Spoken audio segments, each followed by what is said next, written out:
क्या है FATF? क्या है इसका का? क्या है इसकी ग्रे लिस्ट? कौन से देश आते हैं ग्रे लिस्ट में?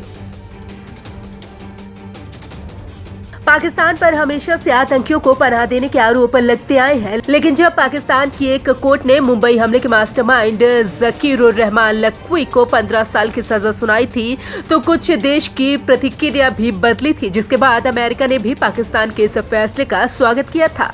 अब इसके बाद से लगातार खबरें आ रही हैं कि पाकिस्तान ने FATF की वजह से लखवी पर कार्रवाई की। कहा जा रहा है कि पाकिस्तान FATF की ब्लैकलिस्ट की वजह से डर रहा है और इस वजह से लखवी पर कार्रवाई की गई है। ऐसे में सवाल है कि आखिर ये FATF क्या है और क्यों पाकिस्तान इससे डरता है? FATF क्या है? FATF टेरर फंडिंग पर नजर रखने वाली संस्था है। दूसरे शब्दों में कहे तो ये आतंकियों को पालने पोसने के लिए पैसा मुहैया कराने पर नजर रखने वाली एजेंसी है।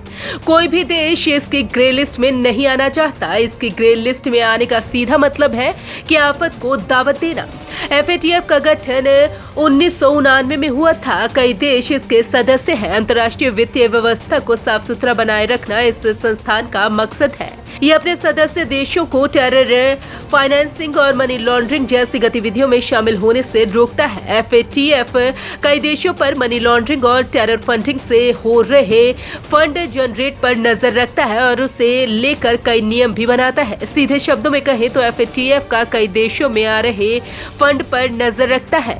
पहले तो इसका काम मनी लॉन्ड्रिंग तक सीमित था, लेकिन 2001 में इसमें टेरर फाइनेंसिंग जोड़ दिया गया। टेरर फंडिंग का मतलब है जब कोई देश आतंकी संगठनों को पनाह देकर या आतंकी गतिविधियों को बढ़ावा देते हुए आर्थिक मजबूत करता है, तो इसे टेरर फंडिंग कहते हैं। इसके साथ ही FATF ग्रे लिस्ट और ब्लैक लिस्ट भी जारी करता है।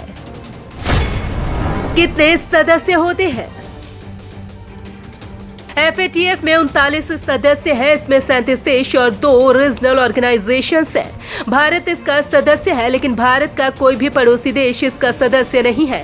कई ऑब्जर्वर भी होते हैं। इसमें इंडोनेशिया शामिल है। इसके अलावा ऐसे संगठन हैं जो मनी लॉन्ड्रिंग के खिलाफ काम करते हैं, जैसे वर्ल्ड बैंक। इसमें एसोसिएट मेंबर जिसमें 9 फाइनेंशियल टास्क फोर्स है। ग्रे और ब्लैक लिस्ट।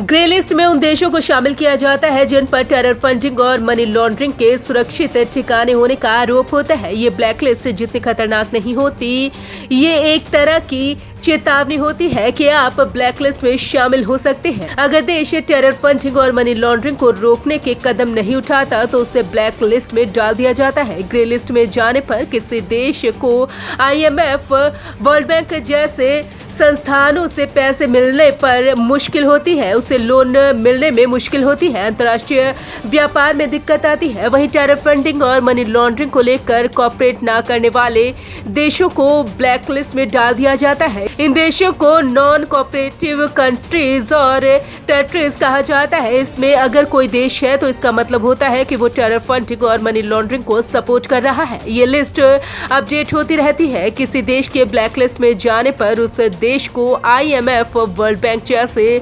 संस्थानों से लोन नहीं मिल पाता। Bureau report, Punjab Kesari group.